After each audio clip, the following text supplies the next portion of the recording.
कोई धंधा चले या न चले, डायरेक्ट सेलिंग चलता है। दुनिया का कोई धंधे के अंदर पैसे आए ना आए, जब आप काम नहीं कर सकते, आपकी मजबूरी है, आप दुकान बंद है, लॉकडाउन है, लोग बीमार है, उसके बावजूद भी आपके घर में पैसे आएंगे। और ये मेरे साथ हुआ है। अगर आप मुझे पूछो तो मेरी लाइफ में मैंने बहुत मेहनत की है। मैं मेहनत कर इंसान हूं, और डेफिनेटली मैंने अपनी जिंदगी में जितनी मुझे मेहनत करने की आदत है। और मैं आपको बता दूं कि जो मेहनत मैंने अपनी लाइफ के अंदर की है, उसमें सबसे कम मेहनत मैंने लास्ट फाइनेंशियल ईयर में की, 2021 2021 में 12 महीने। एक अप्रैल 2020 से 31 मार्च 2021 तक मैंने सबसे कम मेहनत की, क्योंकि मैं टिल दिसंबर 31 में घर से बाहर ही नहीं निकला। जनवरी और फरवरी में हमने कुछ मीटिंग्स की, सेमिनार्स किए, मार्च में भी हमने किए, कुछ हमने रोके तो हम रोक पाए, क्योंकि बड़ौदा में भी मेरी एक मीटिंग थी 500-700 लोगों की, मैंने उसको स्टॉप करवा दिया मुरली भैया को बोल के। लेकिन उससे पहले अवनी मैम की एक मीटिंग थी जिसमें 600-700 लोग थे अहमदाबाद के अंदर, 1000 का हॉल था, 500 लोगों की एडमिशन थी और 600-700 लोग थे। वो मेरा आखिरी सेमिनार था। तो मैं जनवरी फरवरी 2 ही महीने मैंने काम किया। मार्च में मैंने 1-2 सेमिनार्स लिए, 2 दिन काम किया। और फिर भी मैं आपको बता दूं, मेरी लाइफ का सबसे ज्यादा इनकम अगर किसी साल में मैंने कमाया हो मेरी लाइफ के अंदर, तो वो यही था 2021, 1.25 से 2 करोड़ रुपए। अगर आप जीएसटी भी ऐड कर दे तो more than 2 crore rupees, 2.25 crore रुपए मैंने कंपनी से लिए मोदी कर के थ्रू।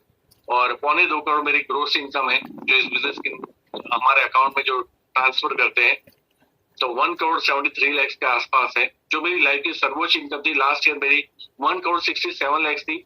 और आप जानते हैं कि जब लोगों की जॉब्स आ रही है, जॉब्स के अंदर सैलरीज को आधा कर दिया गया है, या फिर बिजनेस बंद हो चुके हैं, होटल रेस्टोरेंट बंद हो चुके हैं, या फिर पीवीआर की बात करें, आइनॉक्स की बात करें, जो भी मॉल थिएटर्स थे उनको बंद कर दिया गया है, जिम को बंद कर दिया गया है, पार्क्स को बंद कर दिए गए हैं, कपड़े की दुकानों को बंद कर दिया गया है, मोबाइल की शॉप्स को बंद कर दिया गया है, तब भी हम लोगों का बिजनेस चल रहा है। तो ये उल्टा चलने वाला बिजनेस है, ये आपको समझना होगा, ये आपको अंडरस्टैंड करना होगा। और दूसरा ये भी मत समझिए कि सारी डायरेक्ट सेलिंग कंपनियां चलती है, क्योंकि सारी चल नहीं सकती। जो एसेंशियल प्रोडक्ट के अंदर डील करती है, उन्हीं को लाइसेंस होता है प्रोडक्ट का मूवमेंट कराने का। एसेंशियल प्रोडक्ट का मतलब होता है जीवन की जरूरत के हिसाब से जो प्रोडक्ट होती है वो। तो जैसे आपने अभी एक डेमो देखा पोछा साफ करने वाला, तो डेफिनेटली ये एक ऐसा प्रोडक्ट था जो जीवन जरूरत की जगह पे आता है, और खास करके हाइजीन को मेंटेन करने का प्रोडक्ट था, तो उसको तो मोस्ट प्रायोरिटी में आता है। मोदी केयर के पास घी है, तेल है, नहाने का साबुन है, शैम्पू है, टूथब्रश है, टूथपेस्ट है, चाय है, कॉफी है। तो ऐसी बहुत सारी प्रोडक्ट है जो इंसान की तनख्वाह हो ना हो, वो कमाए ना कमाए, उसको अगर जिंदा रहना है तो उसकी जरूरत है, जिसको बोलते हैं एसेंशियल प्रोडक्ट। और वो हमारी कंपनी के अंदर 600 से 700 प्रोडक्ट है, जिसमें 80% product, more than 80% product essential product है। दैट्स व्हाई मोदी के चल रहा है। तो आप ये मत समझिए कि बाकी की कंपनियों के लीडर भी इतना चेक दिखा सकता है जितने मोदी के लीडर्स दिखा सकते हैं। वो देखो, कई बार ऐसा फील होता है कि ये प्राउड की बात कर रहे हैं, ईगो की बात कर रहे हैं, लेकिन कुछ चीजों में तो अभिमान होना चाहिए। तो ये सिर्फ हमारा ही चेक है, बाकी आपको कोई अपना बैंक स्टेटमेंट दिखा नहीं सकता कि भैया इतना चेक उसको आता है। ड्यूरिंग द कोविड यहाँ आ रहा है क्योंकि एसेंशियल प्रोडक्ट है। अब बात आती है कि हम नेटवर्क मार्केटिंग क्यों करें, तो सिर्फ कोविड की बात नहीं है। 2017 के अंदर जून जुलाई 2 महीना मेरे घर में हॉस्पिटल चली थी।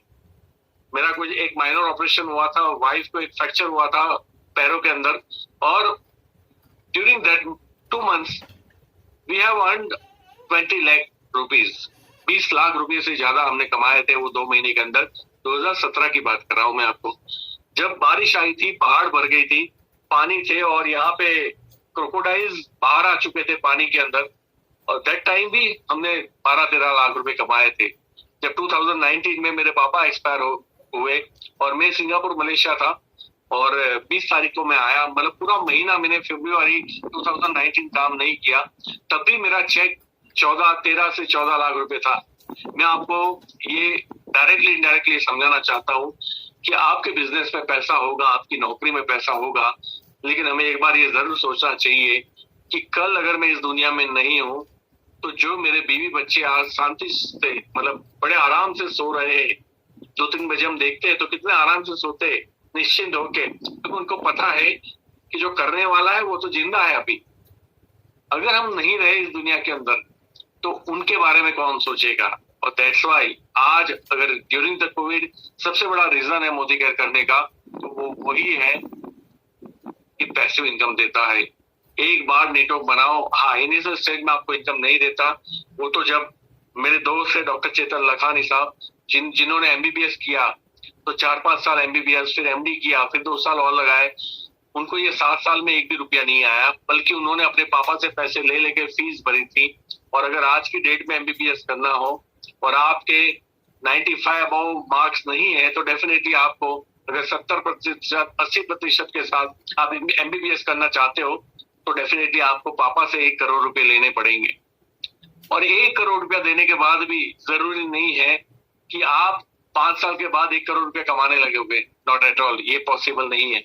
5 साल के बाद आपको सिर्फ डिग्री मिलेगी, उसके बाद आपको प्रैक्टिस करनी पड़ेगी, 2 साल किसी सीनियर डॉक्टर के अंडर में प्रैक्टिस करनी पड़ेगी, फिर एमबीबीएस है तो क्लिनिक खोलो, और अगर आपने और पढ़ाई कर ली 2 साल और, तो आप एमडी बन सकते हो। टोटल 9 साल लग गए, और 9 साल के बाद भी आपको एक बिल्डिंग चाहिए। अगर आप बॉम्बे में रहते हो, दिल्ली में रहते हो, अहमदाबाद में रहते हो, सूरत में रहते हो, तो आपको बहुत महंगी जगह खरीदनी पड़ेगी या किराए पे लेनी पड़ेगी, और फिर आपकी हॉस्पिटलिटी स्टार्ट हो गया, हॉस्पिटल स्टार्ट होगी, उसके अंदर इक्विपमेंट्स भरे जाएंगे, बेड्स लगाए जाएंगे, मतलब बहुत सारी मशीनें लगाई जाएगी, और इसके लिए भी लोन लेना पड़ेगा, क्योंकि इतने पैसे हम लोग इन्वेस्ट नहीं कर सकते, क्योंकि अभी तो हम पढ़ के बाहर आए हैं। या तो पापा के पैसे होंगे, या फिर हमें इन्वेस्ट करना पड़ेगा। अब जब ये सारी हॉस्पिटल ओपन हो जाती है, उसके बाद भी पेशेंट लाइन लगा के हमारे पास आने वाले नहीं है। ये नहीं बोलेंगे कि सर आप ही से दवाई करनी है क्योंकि आपका नाम बहुत सुना है। अरे हमारा नाम कैसे सुना होगा जब हम तो अभी जस्ट डिग्री और एक्सपीरियंस लेके बाहर आए हैं। तो फिर हमें करप्शन देना पड़ेगा छोटे छोटे डॉक्टर्स को, एजेंट्स को, कि भैया तू 40% ले ले, 50% ले ले, लेकिन अपने पेशेंट्स को यहाँ भेज दे। खैर साइकिल घुमानी पड़ेगी माइक्स लेके, भैया ये मल्टी स्पेशलिटी हॉस्पिटल, ये ऐसी चलती है वैसी चलती है, इसमें ये एमिनिटीज है, ये डॉक्टर्स आते हैं, और उसके बाद भी गॉड नोस कि लोग आएंगे कि नहीं आएंगे। तो फिर मोदी केयर में हम जुड़ने के बाद कैसे सोच लेते हैं कि हमें भी अल्पेश गज्जर की तरह 20 लाख रुपए आने लगे। यहाँ भी तो टाइम देना पड़ेगा, यहाँ भी तो सीखना पड़ेगा। यहाँ सीखते सीखते पैसे मिलते हैं, पापा के पास से लेके करोड़ रुपए पढ़ने नहीं है। आज ही मेरा बेटा, क्योंकि मैं मेरे बेटे से हमेशा डिस्कस करता रहता हूँ, युग नाम है उसका, और बोले पापा मुझे लगता है कि मुझे भी स्टडी के बाद मोदी केयर करना चाहिए। क्योंकि मैंने कभी फोर्स नहीं किया। उसने पहले बोला मैं हीरो बनना चाहता हूँ, मैंने बोला बन जा बेटा। फिर बोला डायरेक्टर बनना चाहता हूँ, मैंने बोला बन जा बेटा। अब आज उसने बोला कि पापा मैं मोदी केयर करूंगा। मैंने बोला एक और आईडी है मेरे सासू के नाम से, तो मैंने बोला उसमें 4-5 लाख रुपए आएंगे, क्योंकि अभी उसकी 15-16 ईयर्स रनिंग है, 15 साल हो चुके हैं। तो मैंने बोला जब तू 18 का हो जाएगा उसमें 5-10 लाख रुपए महीने के आएंगे, वो आईडी मैं तेरे नाम पे कर दूंगा। अब वो बेटा मेरा है, बोले पापा मुझे वो पैसे नहीं चाहिए जो आपने टीम बनाई है, मैं अपनी टीम खुद बनाऊंगा। तो मैंने बोला कोई बात नहीं, ये आईडी मैं तेरे नाम कर दूंगा और तू उसको आगे ग्रो करना। तो फिर हमारी कुछ बातें हो रही थी। उसने बोला कि पापा और भी मुझे रीजन बताओ ना कि क्यों करना चाहिए। तो आज क्योंकि मुझे बड़ा दुख होता है, हमारे एक दोस्त, हमारे एक मित्र, हमारे एक अजीज लीडर, मतलब पता नहीं मैं उनको याद इसलिए नहीं कर रहा हूँ इस मीटिंग में क्योंकि मैं आगे की मीटिंग ले पाऊंगा कि नहीं मुझे पता नहीं है। तो मिस्टर सुनील लाहोरिया सर, तो जो आपको भी पता है, सबको पता है कि अभी वो इस दुनिया में नहीं रहे। अभी 3-4 दिन पहले उनकी डेथ हो चुकी है। वो जीपीडी थे और उनकी महीने की इनकम जो भी 3-4 लाख रुपए, 5 लाख, जो भी उनकी महीने की इनकम है वो है। वो मेरे डायरेक्ट, क्योंकि उन्होंने मैंने उनको रिक्रूट किया था, मैं काफी अटैच हूँ उसके। उसके जैसा इंसान मैंने अपनी लाइफ में नहीं देखा, क्योंकि one of the top leader है, उतना इंपॉर्टेंट नहीं है। वो एकमात्र लीडर है जिसका मेरे साथ कभी डिस्प्यूट नहीं हुआ आज तक। मतलब हम 7 साल से साथ में काम कर रहे हैं और हमारी कभी अनबन नहीं बनी। हम एक दूसरे के साथ बात नहीं करेंगे, या उन्होंने कुछ गेम खोली, उन्होंने पॉलिटिक्स खोला, उन्होंने मेरी किसी क्रॉस लाइन को जाके कुछ नेगेटिव बोला, या क्रॉस लाइन के बारे में कुछ अच्छा ही नहीं सोची, ऐसा आज तक लामोरिया साहब ने नहीं किया था। पता नहीं भगवान को अच्छे लोगों की इतनी जरूरत क्यों होती है, गॉड मतलब भगवान उनका भला करे, उनकी आत्मा को शांति अर्पे, उनको मोक्ष दे और उनके परिवार को सहने की क्षमता दे। तो मैंने मेरे बेटे को ये बताया कि देख बेटा, अगर कोई चार्टर्ड अकाउंटेंट, अगर कोई डॉक्टर, अगर कोई इंजीनियर, अगर कोई लॉयर अगर बहुत पैसे कमा रहा है और अगर कोरोना हो गया उसको, अगर वो इस दुनिया में नहीं है ना, तो उसके परिवार को फिर फाइट करनी पड़ेगी फाइनेंशियल फ्रीडम के लिए, फिर उनको मेहनत करनी पड़ेगी उसी पैसे की आजादी के लिए, आपकी जरूरतों के लिए। लामोरिया सर, मैंने उसको फोटो दिखा के बोला था मेरे बेटे को, उनको ये चीज की जरूरत नहीं पड़ेगी। अब वो जिंदगी भर उनके परिवार को पैसे जाते रहेंगे। हाँ, मुझे पता है उनके वाइफ और स्ट्रांग है और बेहतर है। मतलब मुझे पता है कि मुझे एक और लीडर मिला है, नीरू मैम करके, जो उनकी वाइफ है, और उनकी स्ट्रेंथ के बारे में मैं जितना कम बोलूं उतना अच्छा है, क्योंकि मैं उनको हमेशा बोलता था लामोरे साहब को, उनको फ्रंट पे करो, उनको बोलने दो, उनको माइक दो, ये मेरी हमेशा जिद रहती थी। She is very powerful leader. लेकिन अगर वो कल, क्योंकि उनका बच्चा है 2 साल का, अगर वो वहां भी फोकस करते हैं, हमें कोई एतराज नहीं है, हम सारे लीडरशिप उनका ध्यान रखेंगे, उनकी टीम का ध्यान रखेंगे। ये मैं अच्छा लगाने के लिए नहीं बोल रहा हूँ, ये मैं अपने बच्चे की कसम खा के बोल रहा हूँ कि मैं तो रखूंगा ध्यान, ये पक्की बात। तो मैंने मेरे बेटे को बोला कि अब उनको जिंदगी भर जो पैसे आ रहे हैं उतने तो पैसे आएंगे। तब मेरे बेटे ने क्या बोला ये पता है? ये 15 साल का बच्चा है, ये बोल रहा है कि पापा, अगर आपकी बात इतनी सच है तो सारा देश मोदी केयर क्यों नहीं करता? तो मैंने बोला बेटा, लोगों को प्रॉब्लम होती है। अब जब वो फिफ्थ में था मतलब 11 साल का था, तो उसने पूरी सोसाइटी में डेमो दिया था, रोड पे जाके दिया था। तो उसने मुझे बोला कि पापा, मुझे 2-4 ऐसे क्वेश्चंस आए थे जिसको मैंने हैंडल कर लिया था, तो मुझे आज याद आ रहा है। तब तो मैं बहुत छोटा था, तब ये 5 साल पहले की बात है। मैंने बोला क्या हुआ था? बोला फॉग का और हमारे डीओ का जब मैं डेमो दे रहा था, तो फॉग के अंदर वो जो पिछले करके ऐसा जो फोर्स निकलता है, और हमारा जो है, उसने बोला तुम्हारे अंदर ये जो है ना, जब दबाते तो ज्यादा निकलता है, इसमें कम निकलता है। तो पापा, मुझे पता नहीं उस वक्त क्या दिमाग में आया, मैंने बोल दिया कि आप क्वांटिटी चेक करो, यहाँ जब ये फोग निकलता है ना, तो पूरा पानी पानी भर जाता है, मतलब क्वांटिटी वो इससे भी ज्यादा फेंकता है। हमारी क्वांटिटी कम फेंकता है, लेकिन उसका डायमेंशन जो है वो ज्यादा विड्थ में है। दैट्स व्हाई आपको वो ज्यादा लग रहा है, लेकिन वो एक्चुअली ज्यादा है नहीं। तो ये तो मेरे बच्चे ने आज मुझे सिखाया, मुझे आज पता चला, अच्छा ऐसा है। फिर समझ रहा था कि यार सही में हमारा ज्यादा फेंक रहा है, तो ऐसा नहीं है। तो उस बच्चे ने मुझे बताया कि पापा, हाँ, उसमें एक मुझे चैलेंजेस लगता है कि लोग इरिटेट होते होंगे। जब मेरा लिस्ट खत्म हो गया था हमारी सोसाइटी और सामने जहाँ मिस्टर पफ या बेकरी में जाता हूँ, उन सबको बता दिया ना, फिर मैं अनजान लोगों के पास गया था, क्योंकि आपने मुझे ऑफर की थी कि तुझे पर सेल्स के ऊपर में 20% मैं तुम्हें दूंगा। तो बोले, मैं एक अनजान शॉप्स के अंदर गया था, तो उन लोगों ने बोला था नहीं हमें नहीं देखना है, सॉरी, हमें नहीं देखना है, सॉरी। तो मुझे लगता है लोग इससे इरिटेट होते होंगे कि लोग मना क्यों करते हैं। मैंने बोला बिल्कुल सही बेटा, तू छोटा है लेकिन तूने बात को पकड़ ली। लेकिन बात तो ये है ना कि जब 20-25 लाख महीने कमाने की बात हो तो हम इरिटेट क्यों होते? क्या फर्क पड़ता है? कोई हमें मारता तो नहीं, कोई हमें गाली तो नहीं देता, कोई हमें धक्का तो नहीं मारता। ज्यादा से ज्यादा वो हमारा फोन नहीं उठाएगा, या ज्यादा से ज्यादा वो हमें डिनाई करेगा, और ना करने के तरीके अलग अलग होंगे। इससे फर्क क्या पड़ता है? तो मैंने उसको फिर दोबारा प्रिपेयर किया कि बेटा, यही लोगों को समझाना है और यही हमारा काम है, और क्योंकि तुम्हारे पापा यही काम करते रहे, दैट्स व्हाई आज हमारी जिंदगी में वो दिन है कि मैं घर से बाहर नहीं भी निकल रहा हूँ, तो मुझे पैसे कमाने की चिंता नहीं हो रही। तो बोले हाँ पापा, मैं तो अब यही करूंगा। तो आज मतलब टुडे इज द डे कि उसने पहली बार लाइफ में एक्सेप्ट किया दिल से, क्योंकि मैंने कभी आजकल के बच्चों को आप जितना फोर्स करोगे तू ये कर, तो वो उल्टा करेगा। तो मैं नेचुरल मोड में था कि उसको जब समझ में आएगा तब वो करेगा। तो आज इज एक्सेप्ट है कि भैया पापा, मैं मोदी केयर करूंगा, मुझे अच्छा लग रहा है। जब एक 15 साल के बच्चे को ये बातें समझ में आती हो, तो आप लोग तो बड़े हो, आपको समझ में आना चाहिए, आपको ये चीज डेफिनेटली समझ में आनी चाहिए। और ये मैं बोलता हूँ तो ऐसे ही नहीं बोलता कि ये दुनिया के सारे बिजनेस को पीछे छोड़ने की क्षमता रखता है, ये डेफिनेटली पीछे छोड़ने की क्षमता रखता है। इसमें सिर्फ अल्पेश गज्जर पैसे नहीं कमाता, इसमें मेरी टीम के अंदर, मतलब मेरी ज्वाइनिंग डेट जैसे मैंने आपको बताई 21 अगस्त 2013, 21 अगस्त 2013 को जब मैंने स्टार्ट किया बिजनेस को, आज मुझे ही जब 7 साल हुए हैं, तो अब सोचिए 7 साल के अंदर मेरी टीम में आने वाले लोग तो मेरी बाद में आए होंगे, और जो लोग मेरी बाद में आए हैं ना, मैं आपको बता दूं उसमें भी 10 लाख, 10 लाख, 8 लाख, 6 लाख, 5 लाख, 5 लाख, 5 लाख, 4 लाख, 4 लाख, 4 लाख, 3 लाख, ऐसे कई लोग हैं जो महीने के कमा रहे हैं। उसमें 70% महिलाएं। 100 से ज्यादा लोग हैं जो महीने के 1 लाख से लेकर 10 लाख कमाते हैं। महीने के बात कर रहा हूँ, महीने के, साल के नहीं। 100 से ज्यादा लोग हैं जो महीने के 1 लाख से 10 लाख रुपए कमा रहे हैं। तो अब आप किसकी वेट कर रहे हो, आई डोंट नो। अब 300 से ज्यादा लोग हैं जो महीने के मोर देन 50,000 रुपीज अर्न कर रहे हैं।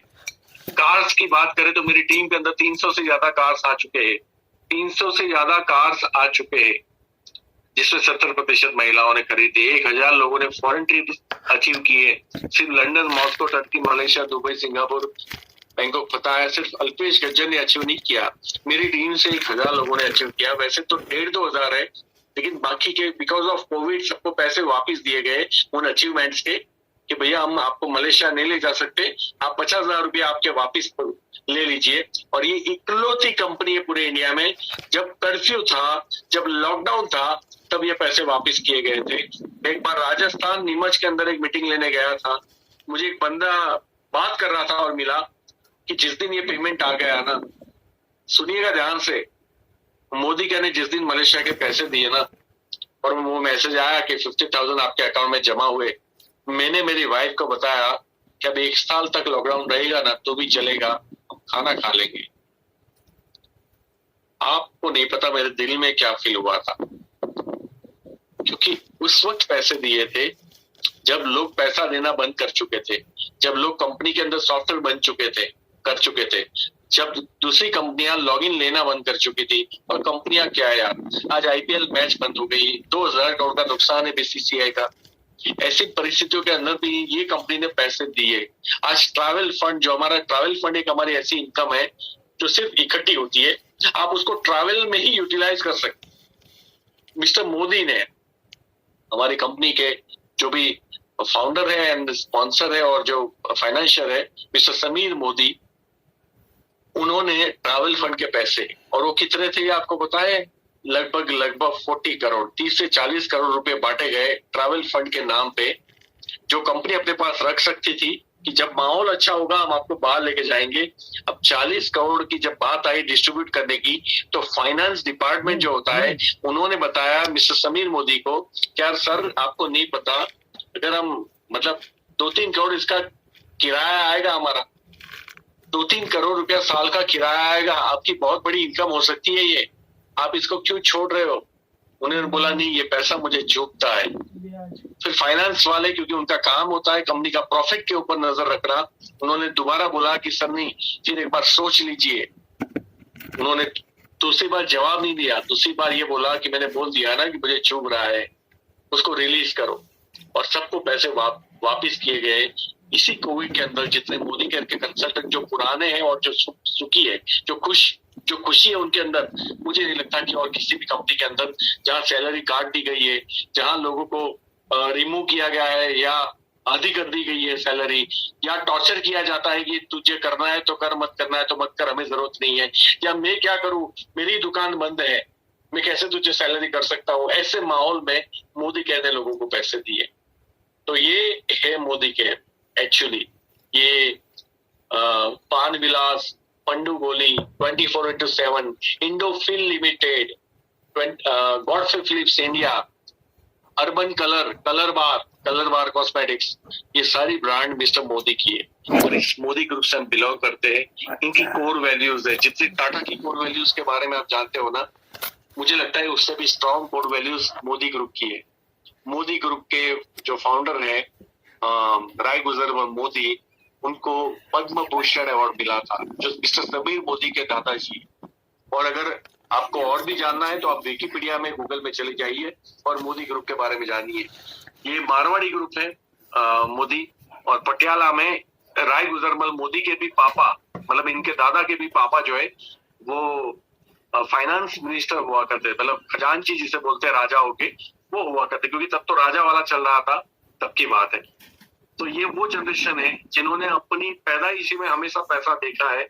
और मिस्टर मोदी ये एक बात हमेशा बोलते हैं कि मैं यहाँ खाने नहीं आया हूँ, मैं यहाँ खिलाने आया हूँ। तो उनका उद्देश्य, और इसीलिए इतनी बेहतरीन क्वालिटी के अंदर इतना बड़ा चेक लोग इसलिए ले सकते हैं क्योंकि प्राइसिंग कंपैरेटिबल रखी गई है, अफोर्डेबल रखी गई है। ये जो प्राइसिंग है ये क्वालिटी के साथ कभी भी पॉसिबल नहीं है। जब मुझे कुछ लोग आके बोलते हैं कि सर ये प्रोडक्ट गांव में बोलते कि थोड़ा महंगा है, तो मैं बोलता हूँ बेटा तुम्हें अभी भी इसकी क्वालिटी के बारे में नहीं पता। जिस दिन तुम्हें इसकी क्वालिटी के बारे में पता चल गया ना, तो ये प्रोडक्ट महंगा नहीं, आपको बहुत सस्ता लगेगा। क्योंकि प्रोडक्ट की मतलब 100 ग्राम का साबु है 25 रुपए में हम दे रहे हैं, और दूसरा हमारा 100 ग्राम 75 ग्राम का है वो 40-50 रुपए में दे रहे हैं। तो क्या हम मूर्ख है? तो साबुन तो दोनों है ना, फिर भी एक की प्राइस 40 to 50 रुपीज और दूसरे की 25 रुपीज 100 ग्राम ज्यादा क्वांटिटी की क्यों दे रहे हैं? तो बड़ी ये वाली सिंपल सी बात है, यहाँ समझने की जरूरत है कि अंदर हमने माल करना, क्वालिटी क्या है, और वो जब तक आप लोग यूज नहीं करोगे आपको समझ में नहीं आएगा। तो पहली बात तो ये है कि आप अपनी मानसिकता को थोड़ा स्ट्रांग बनाइए इस माहौल के अंदर। कोविड जैसी कोई चीज हमारा और आपका कुछ बिगाड़ नहीं सकती, और डेफिनेटली आज तक अभी 2 करोड़ लोगों को हुआ है, यानी हमारे देश के अंदर 2% लोगों को भी नहीं हुआ। 2% के अंदर भी 1% लोगों की डेथ हुई है। तो आप सोचिए ये देश का रेशियो कितना कम है।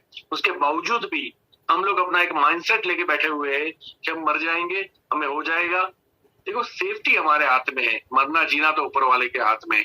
आप सेफ्टी रखिए और टाइगर की तरफ और टाइग्रेस की तरफ पेश आइए और फील्ड में उतर पड़िए। फील्ड में मतलब मैं ये नहीं बोलूंगा आप मार्केट में जाके काम करो, लेकिन डिजिटल एरा है, डिजिटल का जमाना है, आप डिजिटलाइज यूज कीजिए चीजों को। और मैं आप सभी से रिक्वेस्ट करना चाहता हूं कि सबसे पहले अगर किसी इंसान को बड़ी सफलता चाहिए तो उसको सोच को बड़ा करना पड़ता है, हमारी सोच को बड़ा करना पड़ता है, क्योंकि थॉट प्रोसेस ही हमारा रिजल्ट है। आफ्टर ऑल थॉट प्रोसेस, बाहर की परिस्थितियां ना आपको जिता सकती है, बाहर की परिस्थितियां ना आपको हरा सकती है। बाहर की परिस्थितियां आपको खुश कर सकती है या विचलित कर सकती है, लेकिन जिताना और हराना आपके माइंडसेट के हाथ में है। और वो माइंडसेट अगर आपका रहेगा जीतने वाला, वो माइंडसेट आपका रहेगा कि नहीं कुछ भी हो जाए मुझे करना है, किसी भी हाल में करना है, वो माइंडसेट आपका रहेगा कि अगर अल्पेश गज्जर 20-25 लाख रुपए महीने ले सकते हैं, जो मेरी महीने की इनकम है, वो आप क्यों नहीं ले सकते? तो वो माइंडसेट आपका रहना चाहिए। और अगर आपको लगता है कि भैया ये कोई खास आदमी है, तो यहाँ एक दूध वाली बाई बेंगलोर के अंदर मर्सिडीज बेंज खरीदे हुए हैं, एक टेलरिंग करके अपने बच्चों को बड़ा करने वाली बाई आज मर्सिडीज बेंज दिल्ली के अंदर घुमा रही है, एक पानी के पाउच बेचने वाला बच्चा यही हमारे बड़ौदा के अंदर महीने के 5 से 6 लाख रुपए कमा रहा है। तो मैं आपसे पूछना चाहता हूं, अगर इतने सारे सक्सेस प्रूवन अपॉर्चुनिटी है, क्योंकि हम तो प्रूवन में बिलीव करते हैं ना, हम तो कसाब की तरह नहीं है ना कि कसाब को किसी आका ने बोल दिया कि बेटा काफिरों को मार डाल, तुझे जन्नत नसीब होगी, वहां हूर मिलेगी, परिया मिलेगी। लेकिन कसाब बच्चा था और तब भी उसने 200-500 लोगों को उड़ा दिया। एक इंसान किसी के दिखाए हुए सपने के ऊपर 200 लोगों की जान ले सकता है। तो आपके सामने मैं बैठा हूं, मैं इतने पैसे ले रहा हूं, इतने लोगों को एग्जांपल्स दे रहा हूं। आपके अपलाइन जो आपको यहाँ इस मीटिंग में लेके आई है, उनके आप उन सारे लोगों के चेक्स देख लीजिए। आपके अपलाइन में भी 1 लाख, 2 लाख, 3 लाख, 4 लाख, 5 लाख, 6 लाख के चेक होंगे। अगर वो लोग अगर आपके सामने हैं, तो फिर आपको उसके बाद में 200 मर्डर की बात नहीं कर रहा हूं, मैं आपको रोज काम करने की बात कर रहा हूं, मैं आपके आत्मविश्वास की बात कर रहा हूं, मैं आपको शर्म हटाने की बात कर रहा हूं, मैं आपके कमिटमेंट की बात कर रहा हूं, मैं आपकी नहीं हारने की हिम्मत और आपके साहस की बात कर रहा हूं। क्या जाओ यार, लोगों को मिलो। अगर वो एक काम नहीं करता दूसरे के साथ जाओ, दूसरा काम नहीं करता तीसरे के साथ जाओ। टीम बनना टूटना इट्स अ प्रोसेस। आप कहीं ना रुक जाओ। लोग जब भी मुझे सवाल करते हैं कि बहुत सारे लोग जुड़ चुके हैं या बहुत सारे लोग प्रोडक्ट महंगी बोल रहे हैं या वो खरीदना नहीं चाहते, तो मुझे समझ में आ जाता है कि ये पूरे महीने में 5 लोगों को बात करके ये डिसाइड किए हुए हैं कि ये बिजनेस क्यों नहीं चलेगा। आप रोज 5 लोगों से बात कीजिए, 1 महीने तक बात कर दीजिए, फिर आपका डायमेंशन बदल जाएगा, आपका फोकस बदल जाएगा, आपका क्या बोलते हैं, आप अपने आप को कन्विंस लोगे, आपका परसेप्शन बदल जाएगा कि नहीं ये बिजनेस हो सकता है। क्योंकि जितना नेगेटिव लोग है इस दुनिया के अंदर, उससे कई गुना ज्यादा पॉजिटिव लोग भी है, और पॉजिटिव लोग हो सकता है थोड़े कम भी हो। उनको ढूंढने के लिए हमें बहुत सारे नेगेटिव लोगों को पास ऑन करना पड़ता है। तो सबसे पहले कंपनी तो प्रूफ है, प्रोडक्ट की क्वालिटी तो प्रूफ है, मेरा इनकम तो प्रूफ है, लेकिन आप क्या सोच रहे हो उसका प्रूफ नहीं है ना, नहीं है। आप जो सोच रहे हो उसका प्रूफ नहीं है। तो आप अपने बारे में क्या सोचते हो, that is more important. We are human, we are super power. हमने पहाड़ों को चीर के रास्ते बनाए हैं, हमने नदियों का रुख मोड़ा है, हम चीते की तरह भाग नहीं सकते, हमने बुलेट ट्रेन डिजाइन कर, हम ईगल की तरह उड़ नहीं सकते 300 किलोमीटर प्रति घंटा, हमने जेट प्लेन डिजाइन किया जिसकी स्पीड होती है थाउजेंड्स ऑफ किलोमीटर प्रति आवर्स। ओके, और ये इंसान का बच्चा आज ये बोल रहा है कि मेरे से होगा कि नहीं, मैं कर पाऊंगा कि नहीं। एक्चुअली हम कंफर्ट जोन में रहना चाहते हैं, और कंफर्ट जोन में कहते हैं ना कि घर के अंदर जो, मकान के अंदर जो लोग प्लांटेशन करते हैं ना, उसमें बॉन्साई ट्री होते हैं, छोटे छोटे छोटे छोटे, वही उग पाते हैं। अगर मुझे अपने बेडरूम में एक ट्री उगाना है, या हॉल में या किचन में एक ट्री, मुझे पेड़ एक रखना है, तो बॉन्साई छोटा वाला रखना पड़ेगा। परगत का पेड़, बनियान ट्री नहीं उग सकता, और बनियान ट्री के लिए उसको बाहर रखना पड़ेगा खुले आकाश में, क्योंकि वो चीर के निकलता है, वो चीर के ऊपर आता है। तो उसी बनियान ट्री को मैंने घर में रख दिया ना, तो बड़ा कभी नहीं हो पाएगा, बड़ा होने से पहले ही मुरझा जाएगा। तो कंफर्ट जोन में बॉन्साई ट्री मतलब छोटे छोटे सपने पूरे हो सकते हैं, या जिंदगी का निर्वाह हो सकता है। लेकिन अगर बनियान ट्री बनना है तो फट के बाहर आना पड़ेगा, वो गमले से बाहर आना पड़ेगा, और गमले का मतलब है कंफर्ट जोन। अगर आप उस गमले से बाहर आ गए और फिर आपने काम किया, तो आप भी बनियान ट्री बन सकते हो, आप भी परगत का पेड़ बन सकते हो। और हम ऐसे ट्री बनेंगे जो उगने में भले ही टाइम मिलेगा, लेकिन उसकी डालियां जहां जहां गिरेगी एक और वृक्ष खड़ा कर देगा, जैसे जैतून करता है। मैं आप सभी से ये गुजारिश करना चाहता हूँ कि जब तक आपको खुद के अंदर कॉन्फिडेंस ना हो, आप दुनिया में कोई भी बड़ा लक्ष्य हासिल नहीं कर सकते। और लक्ष्य होना भी उतना ही इंपॉर्टेंट है जितना हमारा जीना इंपॉर्टेंट है। लक्ष्य के बिना की जिंदगी नहीं होती, उनको तो जिंदा मौत ही बोलते हैं। यानी वो जी रहे हैं लेकिन उनके पास कोई मकसद नहीं है। वो जी रहे हैं, वो इसलिए जी रहे हैं क्योंकि उनके पास मरने के लिए वो वेट कर रहे हैं कि मैं मरूंगा कब, तब तक मुझे जिंदा रहना है। दैट्स व्हाई मैं खाना खा रहा हूँ और कपड़े पहन रहा हूँ। उनके पास लक्ष्य नहीं है। तो लक्ष्य जिंदगी के साथ अटैच्ड है। अगर आपके पास लक्ष्य नहीं है तो आपकी लाइफ नहीं है। और दैट्स व्हाई आपको एक लक्ष्य बनाना पड़ेगा। सिर्फ लक्ष्य बनाने से कुछ नहीं होगा। मुझे जो भी अपनी जिंदगी में करना है, अब आप लक्ष्य बनाइए, बड़े से बड़ा लक्ष्य बनाइए, और फिर वाहन का चुनाव कीजिए जो वाहन आपको उस लक्ष्य तक पहुंचाए। अगर आपको ये फील होता है कि आपकी नौकरी आपको अच्छी लाइफ दे सकती है, आपकी नौकरी आपको एक बड़ा घर दे सकती है, आपकी नौकरी आपके बच्चों को डॉक्टर बना सकती है, आपकी नौकरी आपको रिटायरमेंट का प्लानिंग दे सकती है, आपकी नौकरी आपके मरने के बाद भी आपके परिवार की संभाल रख सकती है, तो उस नौकरी को आप कीजिए, मुझे कोई प्रॉब्लम नहीं है। लेकिन अगर वो नहीं कर सकती आपकी नौकरी या आपका बिजनेस, तो डेफिनेटली आपको वाहन का चुनाव करना पड़ेगा। और मैं उस वाहन की बात कर रहा हूं जो वाहन प्रूवन वाहन है, जिसने साबित कर दिया है कि भैया आपकी जिंदगी में, आपकी लाइफ के अंदर वो सारी चीजें, मैं उसको कामधेनु बोलता हूँ। कामधेनु एक गाय है, धेनु मतलब गाय होता है। आपकी जो भी कामना होती है विशिष्ट उसको कंप्लीट करने की क्षमता रखती है। चाहे आपको बसाठी चाहिए, आपको इज्जत चाहिए, आपको शोहरत चाहिए, आपको पैसा चाहिए, आपको घूमना है, फिरना है, लाइफ को एंजॉय करना है, फाइनेंशियल फ्रीडम चाहिए, बड़ा घर चाहिए, फार्म हाउस चाहिए, बड़ी कार चाहिए, सब देने की क्षमता जो है ना वो इस बिजनेस के अंदर है। और दैट्स व्हाई आपको ये बिजनेस करना चाहिए। और हाँ, जब ऐसे लोगों ने किया है, हाँ एरोनॉटिकल इंजीनियर भी है, चार्टर्ड अकाउंटेंट, क्योंकि आज हमारे देश में अगर कोई सर्वोच्च अर्नर है इस बिजनेस के अंदर मेरी अपलाइन है, मेरी स्पॉन्सर है डॉक्टर सुरेखा भार्गव मैम। बड़ी रिस्पेक्ट करता हूँ मैं, और उनकी महीने की इनकम उनकी 1 करोड़ से ज्यादा है, मोर देन 1 करोड़।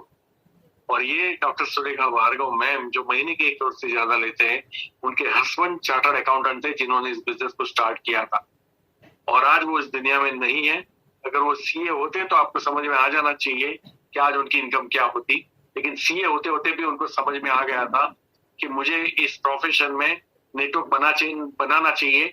वो मैथमेटिक्स को, यानी कि एक्सपोनेंशियल ग्रोथ को समझ चुके थे, और एक्सपोनेंशियल ग्रोथ की वजह से उन्होंने इस बिजनेस को स्टार्ट किया।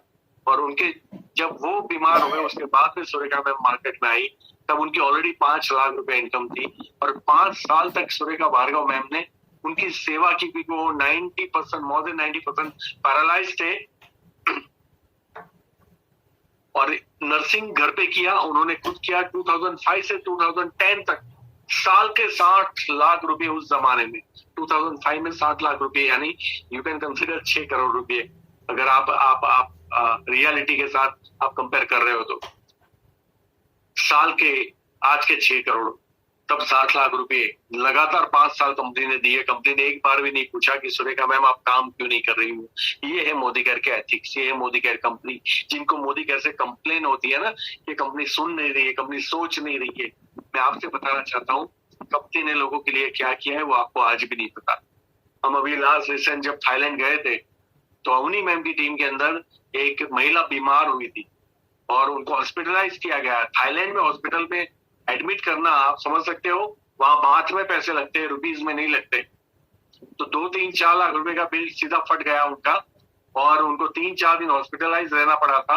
कंपनी ने 1-2 लोगों को और रोक दिया कि आप उनको लेके साथ में आइएगा, उनके टिकट अलग से करवाई, वो फीस भी कंपनी ने चुकवा। देखो आप घूमने गए हो, कंपनी की लायबिलिटी नहीं है, वो बोल सकती थी कि वो आपकी रिस्पॉन्सिबिलिटी है, आप देखिए आपको क्या करना है। लेकिन कंपनी ने जिम्मेदारी ली कि ये हमारी टीम है, ये हमारा परिवार है, ये हमारी जिम्मेदारी है। ऐसी कंपनी को जब कोई भी कुछ भी बोलता है ना, तो मुझे जरूर प्रॉब्लम होती है, और किसी को हो या ना हो, क्योंकि वेबसाइट नहीं चलना या वेबसाइट में बिलिंग नहीं होना, उसको आप फ्रस्ट्रेशन में ले रहे हो, तो आप सोचिए आपकी मानसिकता क्या है, आपकी लीडरशिप क्या है, आपकी सोच कितनी बड़ी या छोटी है, ये आप खुद ही डिसाइड कीजिए ना। कि अगर इतनी चीज आपको फ्रस्ट्रेट कर रही है, तो फिर आपकी टीम को तो आपके साथ काम ही नहीं करना चाहिए। अगर आप इस कंपनी के लिए वफादार नहीं हो, आपको इस कंपनी में प्रॉब्लम दिखती है, तो आपकी टीम को तो इस कंपनी में काम नहीं करना चाहिए, मेरा ये मानना है। तो आप इस कंपनी के बारे में सोचिए, इसके एथिक्स के, इसके इंटेंस के बारे में। आप यकीन मानिए, मैं भी अपनी जिंदगी में बहुत घुमा हूँ, मैंने भी बहुत दुनिया देखी है, और ये देखने के बाद मैंने मोदी केयर को डिसाइड किया था। और मोदी केयर को सिर्फ इसलिए डिसाइड नहीं किया था कि अच्छे प्रोडक्ट थे और अच्छा प्लान था या पैसे थे। मैंने उनके मालिक को मिला था और उनके मालिक का इंटेंस देखा था, उनके वाइब्रेशन देखे थे, और वो इतने पॉजिटिव थे, वो कुछ अलग सी फीलिंग आ रही थी। वो पॉलिश नहीं थे बात करने में, तो मुझे तुरंत कन्विंस कर दे, लेकिन उनकी न बोलने वाली चीजें भी मुझे सुनाई दे रही थी। दैट्स व्हाई मैंने मोदी केयर को चुना। 2013 में जब मैंने मोदी केयर को चुना, तो मेरी लाइफ की सेकंड कंपनी थी। पहले भी मैंने 3 साल एक और कंपनी में काम किया था, जहां मैंने 1.5 करोड़ रुपए कमाए थे। उससे पहले मैंने 14 साल टेलीकॉम के अंदर काम किया, पीसीओ मशीन पेपर बेचना, और वहां मैं कर्जदार बना था, क्योंकि उसमें तो मैंने घर गाड़ी ऑफिस कमा लिए।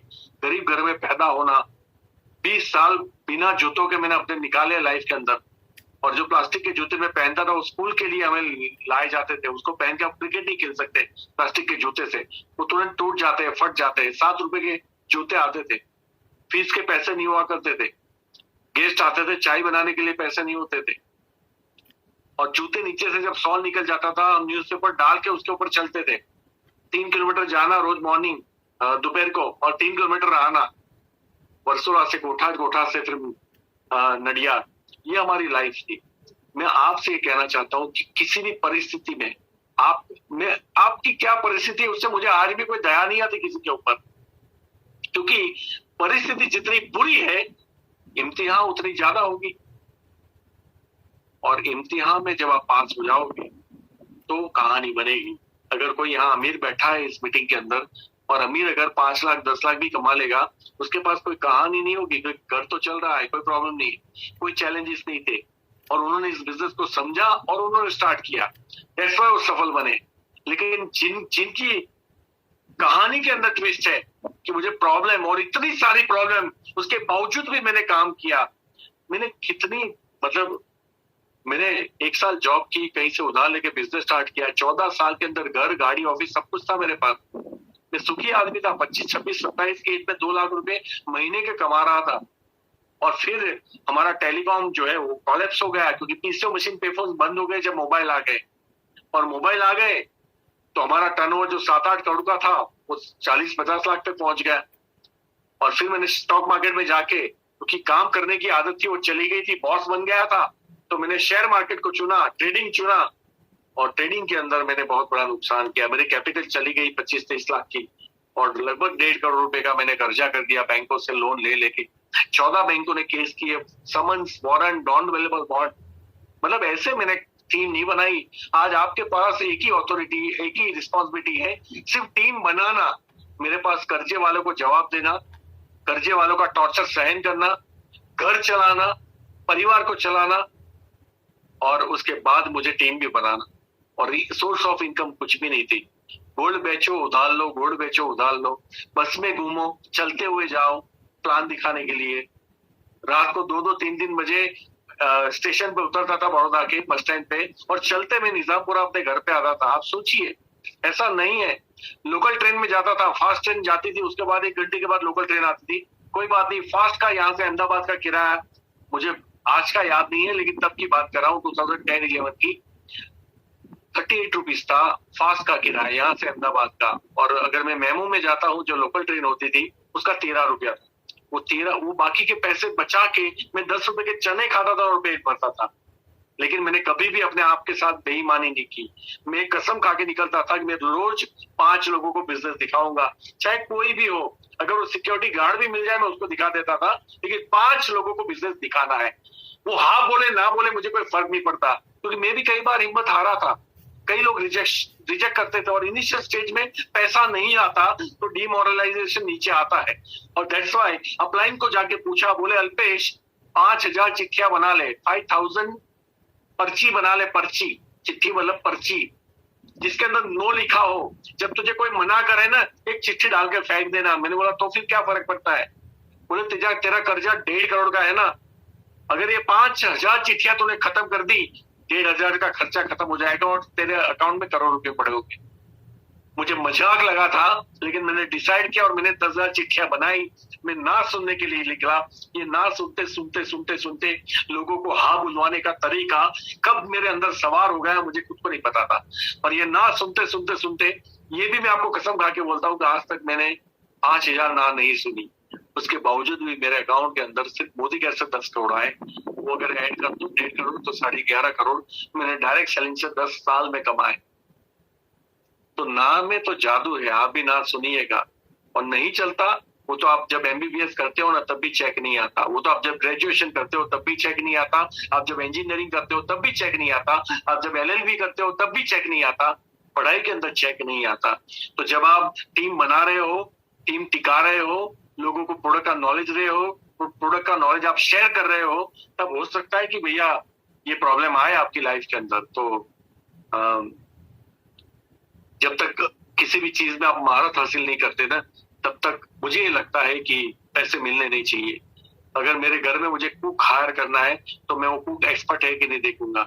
अगर मुझे ड्राइवर हायर करना है तो उसको अच्छे से कार चलानी आती है कि नहीं मैं देखूंगा। तो मोदी केयर आपकी लीडरशिप के बिना पैसे कैसे दे देगी? आपको बेचना नहीं आता, कन्विंस करना नहीं आता, टीम के साथ लोक व्यवहार नहीं आता, उनको अप्रिशिएट करना नहीं आता, उनको टिकाना नहीं आता, उनका अच्छा सोचना नहीं आता। We are not good human being. तो लीडरशिप तो बहुत दूर की बात है।